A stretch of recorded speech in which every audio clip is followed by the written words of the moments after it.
Nosotros somos Sheila Trujillo y Jacqueline Sarabia y también vamos a hablar sobre la escoliosis.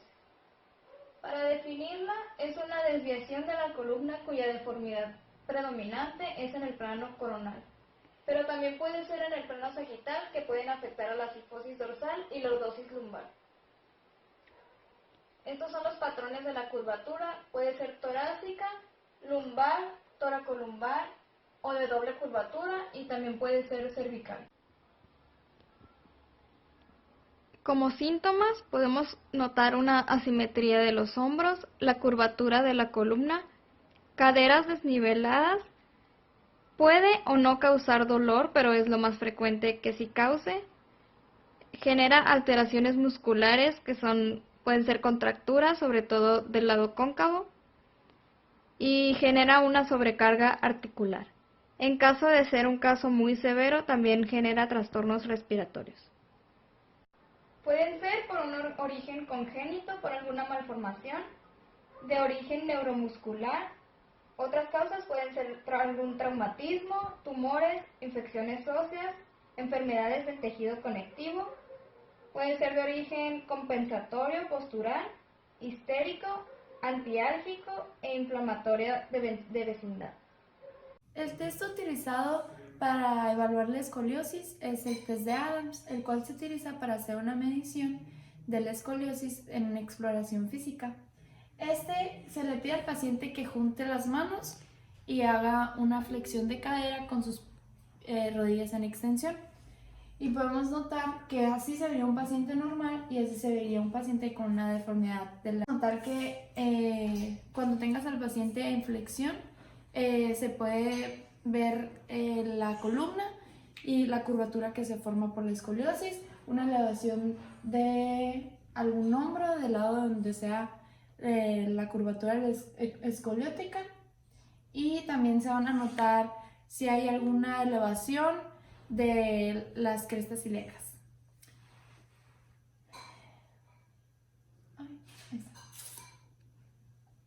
Los rayos X utilizados... ¿Me recortas? Una de las proyecciones utilizadas para la identificación de la escoliosis es la AP.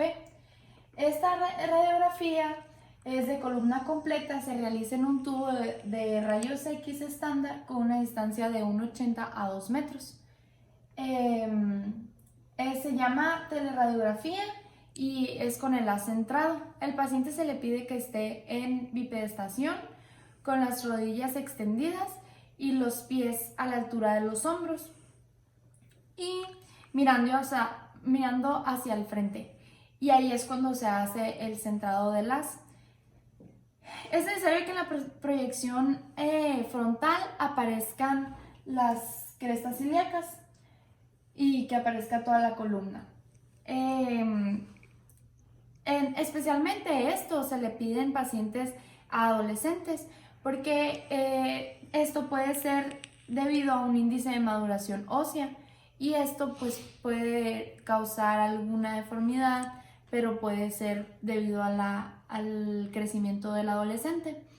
La medición ósea de la maduración es utilizado con un índice de Reiser, y la radiografía de columna AP es el examen que cubre toda la columna vertebral, siendo además visibles las crestas ilíacas, como anteriormente lo mencionamos, y las articulaciones coxofemorales. En este paciente, en esta proyección, no existe ninguna actitud escoliótica ni alguna visibilidad de que el paciente presente algún tipo de escoliosis. En una proyección lateral, el paciente tiene que tener los codos en flexión, sus dedos van dentro de las fosas supraclaviculares de ambos lados y se recomienda que la elevación de los brazos no sea mayor a 30 grados hacia anterior respecto a la vertical. Esto lo hacemos para apartar los brazos de la vista, y esta proyección también tiene que ser de toda la columna. Una radiografía con inclinación lateral se usa para cuantificar el grado de reducción de la escoliosis cuando el paciente está inclinado hacia el lado convexo de las curvas. Para esto se necesitan dos personas asistiendo, una que va a sostener y fijar la pelvis y la persona que va a hacer el movimiento completo de la flexión. El método de Cobb es para la medición de las curvaturas fisiológicas o patológicas de la columna, tanto en los planes sagitales como coronales, así como en las proyecciones de inclinación lateral. Esto quiere decir que se puede ver que puedes hacer un método de Cobb en una proyección AP o en una proyección lateral. Inicialmente fue escrita para la medición de la escoliosis y aún así se sigue usando porque es la medición más sencilla. Y este está formado por dos líneas, también se le puede llamar método de dos líneas. Este está formado por dos líneas que podemos ver aquí, que es la proximal y la distal. Este atraviesa por el cuerpo de la vértebra en su parte superior y esto se tiene que tomar en cuenta que si la vértebra tiene esta inclinación, en esa inclinación va la línea, al igual que en la vértebra posterior, en la L5. La inclinación es hacia el lado derecho, entonces se tiene que tomar en cuenta esa inclinación para poder hacer la medición. Después se trazan con la escuadra dos líneas aquí y es ahí donde se mide el ángulo. Si se puede ver, aquí se ve un ángulo de 28 y un ángulo de 29. Y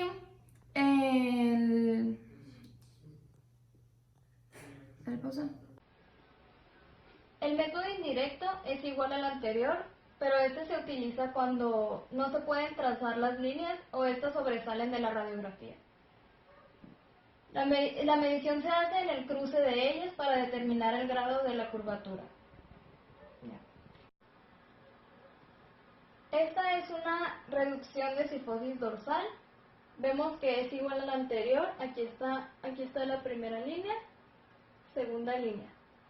En estas se marcan líneas perpendiculares de 90 grados en cada una y la medición se hace en el punto donde éstas se encuentran.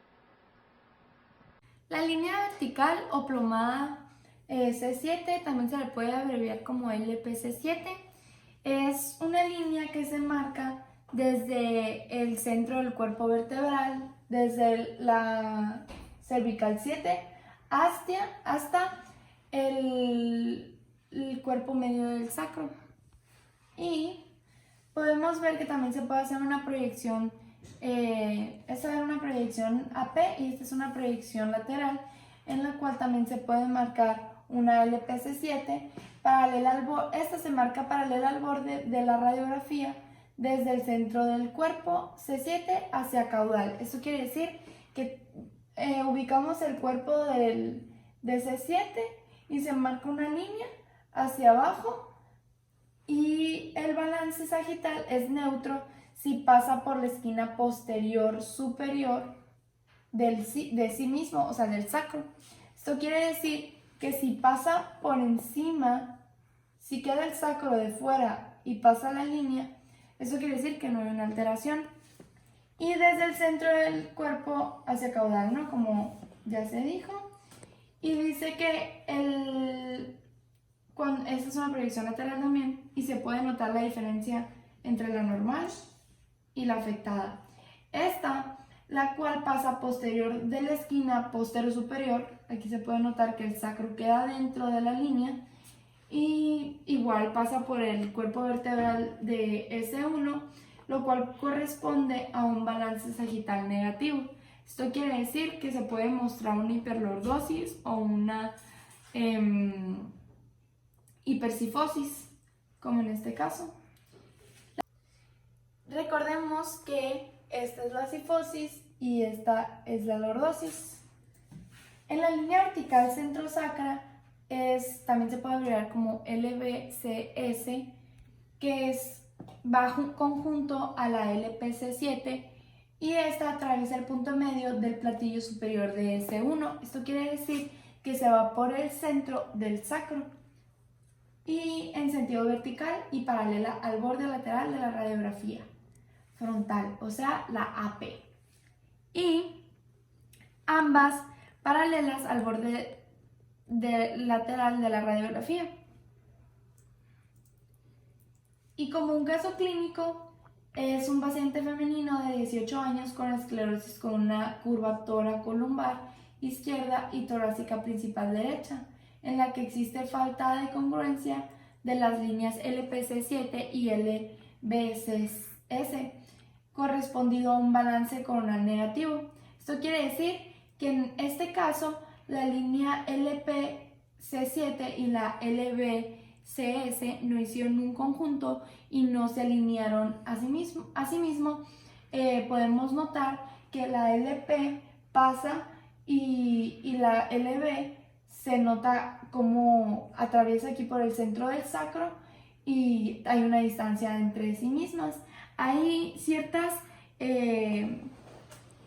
autores que manejan que una escoliosis se puede representar después de los 3 centímetros de distancia y las líneas en este caso pues no coinciden, ¿no? Como habíamos dicho, y se habla de una descomposición coronal y este pues es un balance negativo de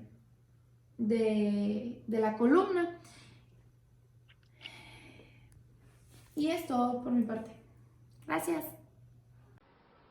Una translación de la vértebra apical es la distancia horizontal en el plano coronal entre el centro de la vértebra apical y el eje de la columna. La vértebra apical es la que está en el centro de la curvatura. Se usa dependiendo del nivel de la curvatura, en caso de ser cervical y torácica, una LPC7, y en caso de ser toracolumbar o lumbar, se usa un centro sacro. Cuando es positiva si la vértebra apical está a la derecha y negativa si está a la izquierda. En este caso podemos notar que está del lado izquierdo, entonces es negativa. Si fuera del lado derecho sería positiva. El ángulo costovertebral de meta es un valor pronóstico para la progresión de escoliosis infantil. La relación entre la vértebra apical de la columna escoliótica dorsal y la cabeza de sus costillas en la radiografía frontal. Esta se realiza por medio de dos líneas horizontales, una que va por debajo o encima de la vértebra apical y la otra que va por el centro del cuerpo vertebral. Ambas van a ir a la parte media de la costilla a valorar, que es esta, y una diferencia mayor de 20 grados genera un mal pronóstico.